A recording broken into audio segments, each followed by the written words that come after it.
हीरा, जो कि एक गरीब मूर्तिकार है, लीला काकी के पास आता है। अरे लीला काकी, क्यों इस गरीब के पेट पर लात मार रही हो? इस उम्र में इतना काम क्यों कर रही हो काकी? बीमार हो जाओगी। बैठकर आराम करो। क्यों, क्या हुआ हीरा? अरे काकी, एक तो तुम अपनी मूर्ति को इतना सुंदर बनाती हो, फिर उन्हें इतने सस्ते दामों में बेच देती हो। जितने भी थोड़े बचे कुछ लोग रहते हैं, उन्हें मेरी बनाई गई मूर्ति पसंद आती है, तो उन लोगों को आपकी मूर्ति के आगे मेरी मूर्ति महंगी लगती है, तो वो आपकी मूर्ति ले लेते हैं। अरे लीला काकी, आपको इतने धन दौलत की क्या जरूरत है? आपका तो बेटा आपको हर महीने बहुत सारा धन भेजता है। देख हीरा, मैं मूर्ति धन के लिए नहीं बनाती, बल्कि मुझे मूर्ति बनाना अच्छा लगता है और मैं मूर्ति को बड़े प्रेम भाव से बनाती हूँ। तू मूर्तिकार तो मुझसे भी अच्छा है, पर ज्यादा धन के लालच में तू अपनी मूर्ति को जल्दी जल्दी बनाता है। यही कारण है कि तेरी मूर्तियाँ अच्छी नहीं बनती। लीला काकी की बातें सुनकर हीरा अपने घर लौट आता है। घर पहुंचते ही हीरा की पत्नी, जिसका नाम निर्मला है, वो पूछती है, क्या हुआ जी, आप इतने गुस्से में क्यों हो? बुढ़िया का दिमाग खराब हो गया है। मैंने अपनी बात उसको बताई तो कहती है कि मैं ज्यादा धन की लालच में मूर्ति जल्दी जल्दी बनाता हूँ, इसलिए मेरी मूर्ति सुंदर और अच्छी नहीं बनती है और इसी कारण से मेरी मूर्तियाँ नहीं बिकती है। अरे कोई बात नहीं जी, वो आपके दोस्त की माँ, उनकी बातों को इतना नहीं सोचो, वो आपसे बड़ी हैं। दोस्त, उसका तो नाम मत लो मेरे सामने। खुद तो पढ़कर दूसरी जगह चला गया काम करने और मुझे यहाँ अकेला छोड़ गया। दोस्त नहीं दुश्मन बोलो उसको मेरा।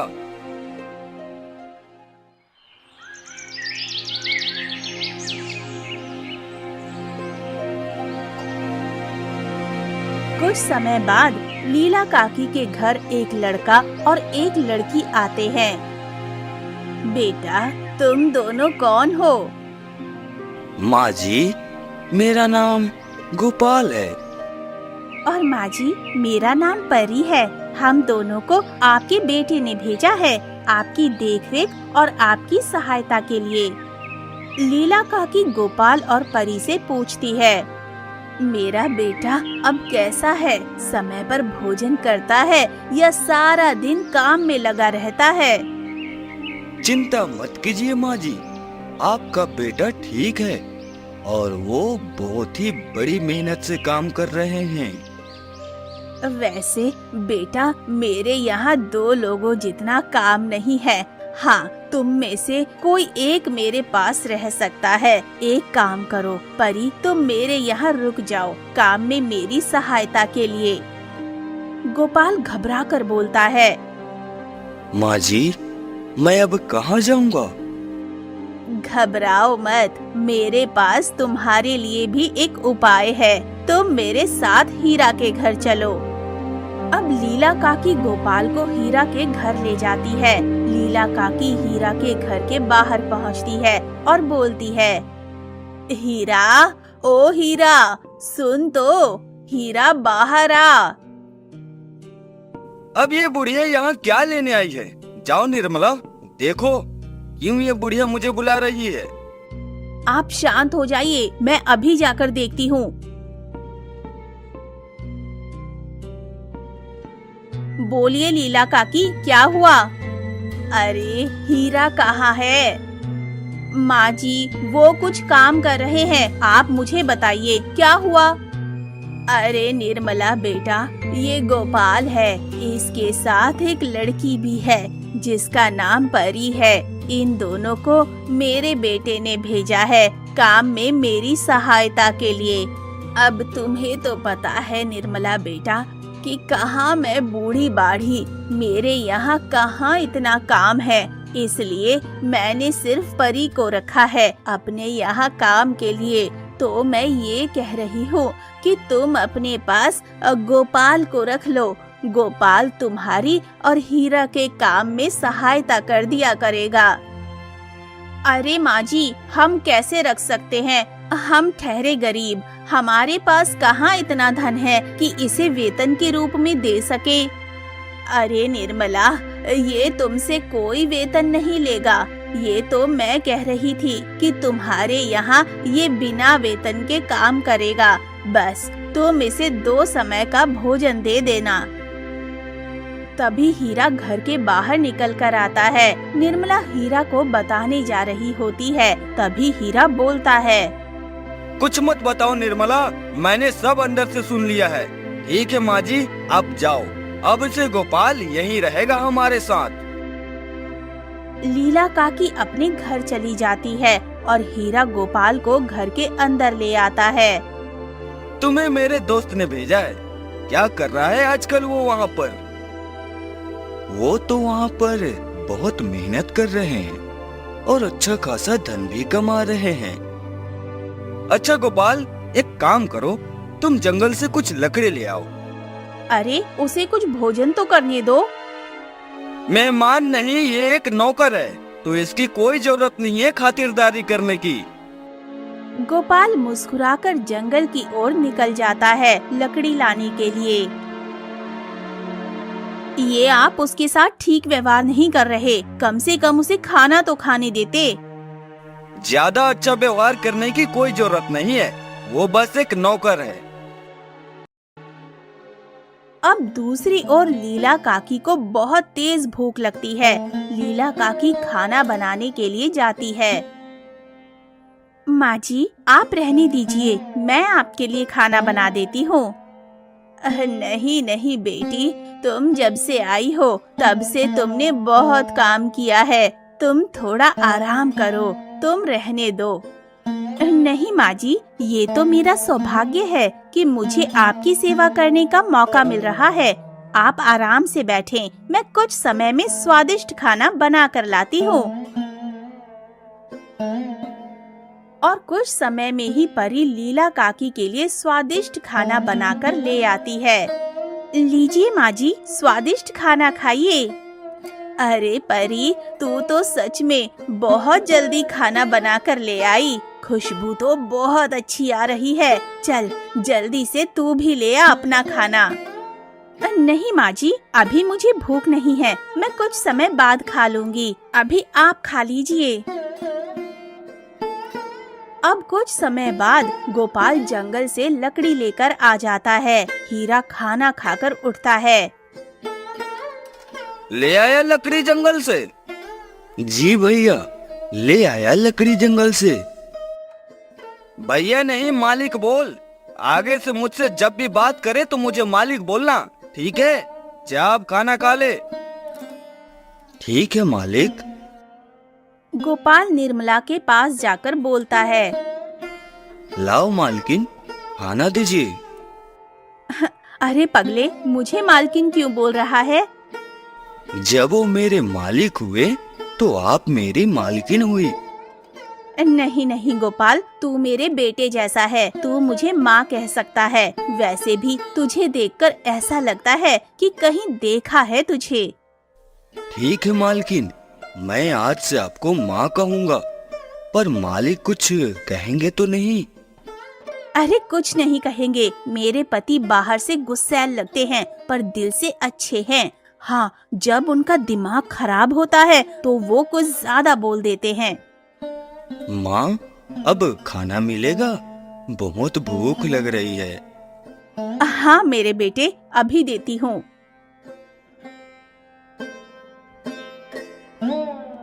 खाना खाकर गोपाल निर्मला से पूछता है, माँ, आप लोगों के यहाँ इतना रूखा सूखा सा खाना क्यों बनता है? मालिक तो एक बहुत अच्छे मूर्तिकार है, आप तो धनवान होने चाहिए। ऐसा नहीं है गोपाल, हम एक गरीब मूर्तिकार के परिवार से हैं और अब तो हमारी बनाई हुई मूर्तियाँ भी नहीं बिकती हैं। अच्छा, मालिक इसलिए गुस्से में रहते हैं क्योंकि मालिक की बनाई गई मूर्ति नहीं बिक रही है? नहीं गोपाल, उनके गुस्से का एक और अहम कारण है। हमारे परिवार में एक रिवाज है कि हम 11 साल में अमावस वाले दिन जो घर का मुख्य मूर्तिकार होगा वो बड़े प्रेम भाव और मेहनत से उसे बनाकर देवी माँ को भेंट करेगा। पर इस रिवाज की एक अहम बात ये है कि जो मूर्तिकार इस मूर्ति को बनाता है उसे ये मूर्ति जमीन पर नहीं रखनी होती है। अगर मूर्ति गलती से जमीन पर रख दी जाए तो वो मूर्ति अशुद्ध मानी जाती है। हर बार की तरह मेरे पति ने मूर्ति को बड़ी सावधानी पूर्वक बनाया था। उन्होंने मूर्ति को बनाकर एक मेज पर रखा था। जाने अनजाने में एक चिड़िया ने मूर्ति को नीचे गिरा दिया। मूर्ति टूटी तो नहीं पर अशुद्ध हो गई थी। ये सब देखकर हीरा बहुत दुखी हुआ। तभी से हीरा का ये मानना है कि देवी माँ हमसे रूठ गई हैं। इसी कारण से हीरा का मनोबल भी टूट गया है। उन्हें लगता है कि देवी माँ हमसे नाराज हैं, इसलिए हमारी मूर्ति नहीं बिकती है। बस इतनी सी बात है? तो आप लोग आने वाली अमावस्या को देवी माँ को अच्छी तरह से मना लेना। नहीं गोपाल, ऐसा नहीं हो सकता, क्योंकि 11 साल में आने वाली अमावस अभी तुम्हारे आने से कुछ समय पहले ही गई है। अब आने वाली अमावस 11 साल बाद आएगी। जब तक बहुत समय हो जाएगा तब तक मैं रहूं या ना रहूं। माँ, आप ये कैसी बात कर रही हो? सब ठीक हो जाएगा। बाहर जहाँ पर हीरा की बनाई हुई मूर्ति रखी होती है वहाँ पर एक जादुई उड़ती हुई शक्ति आ जाती है और मूर्तियों के ऊपर मंडराती है और गायब हो जाती है। सुबह होते ही हीरा गोपाल को नींद से उठाता है और बोलता है, अब उठ जा कामचोर, क्या सारा दिन सोता रहेगा? जी मालिक, क्या काम है मेरे लिए सुबह सुबह? तभी बाहर से एक बाबा की आवाज आती है। भगवान सबका भला करे, लेकिन सबसे पहले तेरा करे। बाबा, मेरे पास आपको देने के लिए कुछ नहीं है। बच्चे, मैं तेरा चेहरा देखकर बता सकता हूँ, तू बहुत परेशान है। हाँ बाबा, मेरे घर में धन का नामो निशान नहीं है। जो धन था मेरे पास अब तो वो भी खत्म हो गया है और ना ही मेरी मूर्तियाँ बिक रही हैं। इसका एक उपाय है बच्चे। हमें हाल ही में कुछ समय पहले ज्ञात हुआ है कि लगभग 101 वर्ष में सिर्फ एक बार 2 नक्षत्र आपस में मिलते हैं तो पृथ्वी पर दिव्य वर्षा होती है।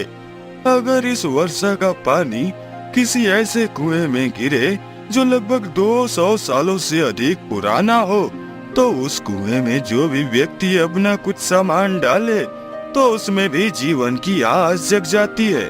कुछ मांगो तो उस व्यक्ति की इच्छा भी जरूर पूरी होती है। तभी उसी समय गांव का एक व्यक्ति जिसका नाम मोहन लाल होता है हीरा के घर पर आता है और कहता है, अरे हीरा, सुबह सुबह यहाँ इन बाबा के साथ क्या कर रहे हो?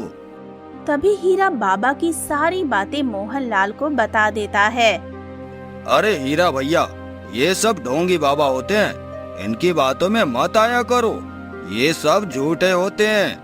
ऐसा दिव्य शक्ति जैसा कुछ नहीं होता। मुझे तो लगता है ये बाबा भी तुम्हें पागल बना रहे हैं। मुझे तो नहीं लगता मोहनलाल, मुझे तो कुछ सच्चाई लग रही है इस बात पर। तुम ऐसे नहीं समझोगे हीरा। रुको बाबा, बताना जो आपने बताया है वो कब होगा? मतलब वो दिन निकल गया है या आने वाले समय में होगा? बच्चे, मुझे इसके समय का अनुमान नहीं है, ये कब होगा या ये हो चुका है। देखा हीरा, ये बाबा जिन्हें समय ही नहीं पता कि ये कब होगा या इन्हें ये भी नहीं पता कि ये हो चुका है। हीरा, ये सब ढोंगी होते हैं। मोहनलाल गुस्से में बाबा से बोलता है, ढोंगी बाबा, बता क्यों तू हीरा भैया को पागल बना रहा था? मुझे लगा कि ये सब बताने से बच्चे के मन में जोश जगेगा और प्रसन्न होकर मुझे कुछ भिक्षा देगा। तुम जैसे बाबा के कारण हमारे जैसे लोगों को बाबा लोगों से विश्वास उठ गया है। पर मेरी ये वाली बात सच है, तुम मानो या ना मानो। अब तुम निकल जाओ बाबा, इससे पहले कि मुझे और गुस्सा आए। बाबा वहाँ से निकल जाता है। पता नहीं कहाँ कहाँ से आ जाते हैं ढोंगी बाबा बनकर। हाँ मोहनलाल भैया, आप बताओ कैसे आना हुआ आज मेरे घर की तरफ? मुझे आपसे 2 मूर्ति लेनी थी। हीरा मन ही मन बहुत खुश होता है। अभी लाया मोहनलाल भैया। हीरा जल्दी से 2 मूर्ति लाकर मोहनलाल को दे देता है और मोहनलाल हीरा को धन देकर चला जाता है। हीरा जल्दी से निर्मला के पास जाता है। निर्मला, आज मैं बहुत खुश हूँ। इतने दिनों से हमारी एक मूर्ति भी नहीं बिकी थी, आज बिकी तो एक साथ 2। तभी हीरा के घर के बाहर कुछ और लोगों की आवाजें आती हैं। हीरा बाहर जाकर देखता है कुछ और लोग मूर्ति लेने आए थे। ऐसे ही पूरे दिन में एक के बाद एक हीरा की सारी मूर्तियां बिक जाती हैं।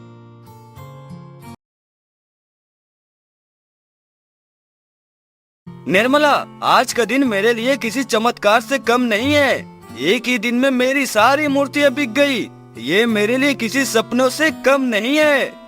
देखा, मैं कहती थी ना, भगवान के घर देर है पर अंधेर नहीं। आपको आपकी मेहनत पर विश्वास होना चाहिए और मैंने ये भी कहा था कि आपकी मेहनत एक दिन जरूर रंग लाएगी। हाँ निर्मला, तुम सही थी।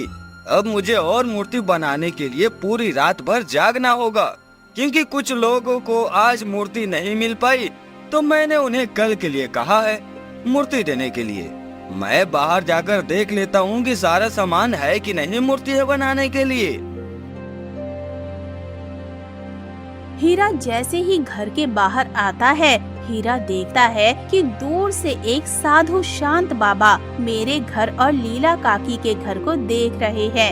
हीरा साधु शांत बाबा के पास जाता है और पूछता है, क्या हुआ बाबा, क्या देख रहे हो? बेटा, मैं यहाँ से गुजर रहा था कि मुझे यहाँ इन दोनों घरों से कोई दिव्य शक्ति या कोई जादुई शक्ति का आभास हुआ। इतना कहकर साधु बाबा चले जाते हैं। पता नहीं साधु संत बाबा कहना क्या चाहते थे। लगता है ये भी कोई ढोंगी बाबा होगा। चलो छोड़ो, मुझे अभी बहुत काम करना है।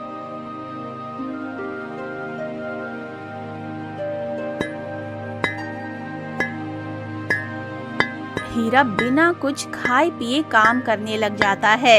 इधर लीला काकी खाना खा रही होती है और परी से बोलती है, लगता है आज हीरा बहुत खुश है। होगा भी क्यों नहीं, आज उसकी सारी मूर्तियाँ जो बिक गई हैं। परी, पता है 2 दिन बाद मेरा बेटा यानी तुम्हारा भाई आ रहा है। माँ जी, आप आराम से खाना खाकर सो जाइए, मैं भी बचा हुआ काम खत्म करके सो जाऊंगी।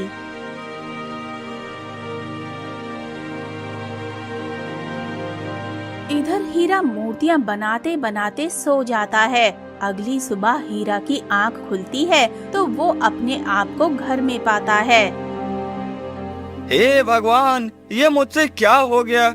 मेरी तो अभी मूर्तियाँ भी नहीं बनी, मैं लोगों को क्या दूंगा? चिंता मत कीजिए, जरा आप बाहर जाकर देखिए। हीरा बाहर जाकर देखता है तो बहुत सारी मूर्तियाँ बनी रखी होती हैं और मूर्तियों के दूसरी तरफ गोपाल खड़ा होता है। हीरा उससे पूछता है, ये सब किसने बनाई? और कौन बनाएगा, ये सब गोपाल ने बनाई है। हीरा गोपाल के पास जाता है। मुझे माफ कर दो गोपाल, मैं तुम्हारे साथ बहुत बुरा व्यवहार करता था। हाँ, आज से तुम मुझे भैया बुलाना। ठीक है भैया। अब धीमे धीमे लोग हीरा के घर पर आने लगते हैं। हीरा एक एक करके मूर्ति बेचता रहता है और गोपाल भी हीरा को काम में सहायता कर रहा था। अब शाम होती है। हीरा और गोपाल सारी मूर्तियाँ बेचकर घर में घुसते हैं। आप दोनों शांति से बैठ जाइए, मैं अभी आप दोनों को खाना दे देती हूँ। आज आप दोनों ने बहुत मेहनत की है। नहीं नहीं निर्मला, आज मुझसे ज्यादा काम तो गोपाल ने किया है। लगता है अब आपका पहले जैसा जोश वापस आ गया है। हाँ निर्मला, आज मैंने गोपाल से ये सीखा है कि खुद पर विश्वास हो तो क्या कुछ नहीं कर सकते। अब सभी लोग खाना खाकर सो जाते हैं। अगली सुबह होती है। हीरा उठता है और गोपाल को अपनी जगह नहीं पाता तो निर्मला से पूछता है। अरे निर्मला, गोपाल कहाँ गया? हाँ, जब मैं भी सोकर उठी तो गोपाल नहीं था। कहाँ गया ये लड़का सुबह सुबह? चिंता मत कीजिए आप, जरूर बाहर कुछ सामान लेने गया होगा। हाँ तुम ठीक कह रही हो। वैसे भी मुझे भी मूर्ति बनाने का कुछ जरूरी सामान लेने बाहर जाना है।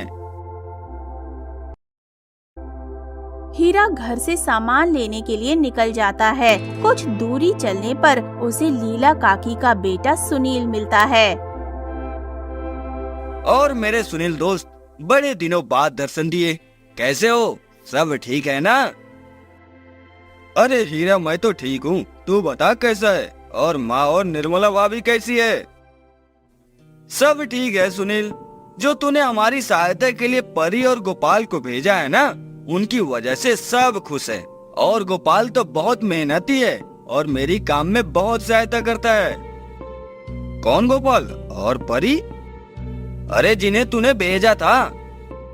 हीरा, मैंने किसी गोपाल और परी को नहीं भेजा था तुम्हारे यहाँ काम की सहायता करने के लिए। तू लगता है भूल गया है। चल अभी मेरे घर, अभी पता चल जाएगा। हीरा सुनील को अपने घर ले जाता है। सुनील को देखकर लीला काकी बोलती है, अरे बेटा, तू आ गया, कैसा है? मैं अच्छा हूँ माँ, तुम बताओ कैसी हो? तूने जो परी को भेजा है ना, वो मेरी बहुत सेवा करती है। माँ, मैंने किसी परी को नहीं भेजा था। लीला काकी, परी कहाँ है? उसे जल्दी बुलाओ। परी को तो मैंने सुबह से नहीं देखा। ऐसा कैसे हो सकता है? गोपाल भी सुबह से गायब है और आप बता रहे हैं कि आपने परी को भी सुबह से नहीं देखा। हीरा चिंता में सोचता है और कहता है, आप दोनों मेरे घर चलो, शायद गोपाल अब घर वापस लौट आया होगा।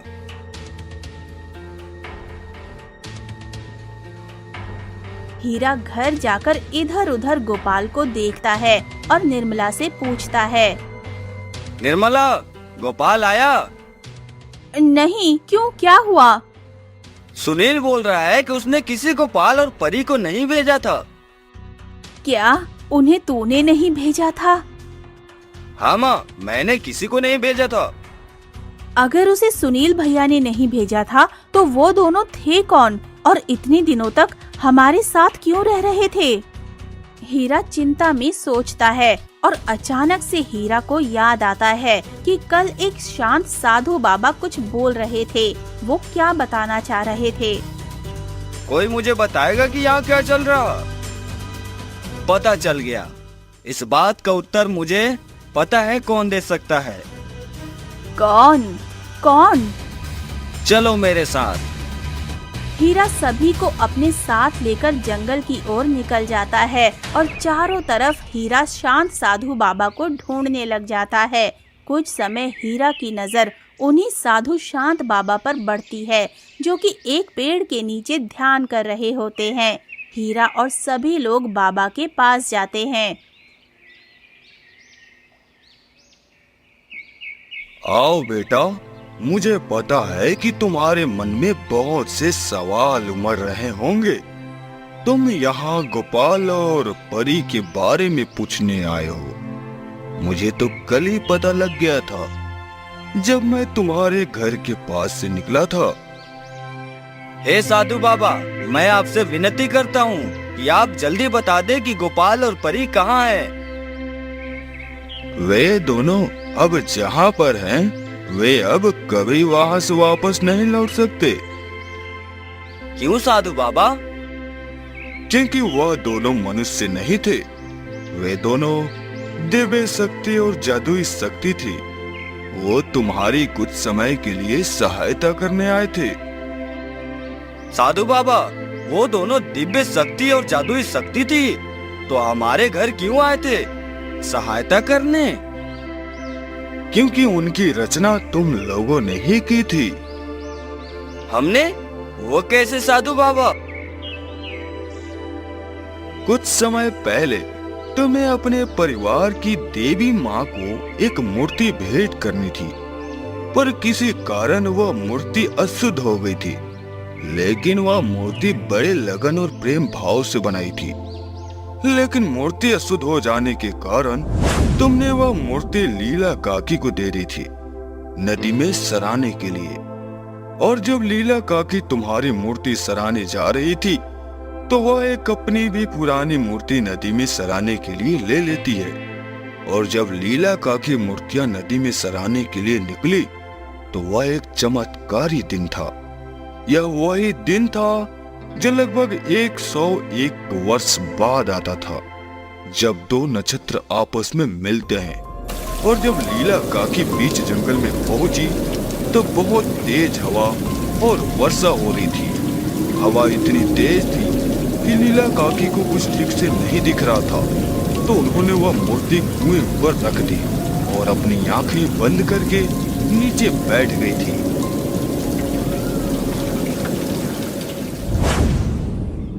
हाँ, ऐसा हुआ था। साधु बाबा ठीक बता रहे हैं। लेकिन जब कुछ समय बाद अपनी आंखें खोलकर उठती हूँ और मूर्तियाँ देखती हूँ, तो मूर्ति अपनी जगह पर नहीं थी। मैंने मूर्तियों को इधर उधर ढूंढा, पर मुझे नहीं मिली। फिर मैं घर वापस आ गई। वह मूर्तियां कहीं गायब नहीं हुई थी, बल्कि वह दोनों मूर्तियां कुएं में गिर गई थी। वो कुआं भी लगभग 200 सालों से अधिक पुराना था। और जैसे ही दिव्य वर्षा का पानी कुएं में गिरा, वहां से उन दो मूर्तियों में जीवन की उत्पत्ति हुई। और क्योंकि उन्हें तुमने ही बनाया था, तो वह तुम लोगों की सहायता के लिए आए थे, और वो अब जा चुके हैं। साधु बाबा की बात सुनकर सब अपने घर वापस लौट आते हैं। निर्मला, मुझे नहीं पता था एक दिन हमारी बनाई हुई मूर्तियां हमारी सहायता के लिए आएंगी।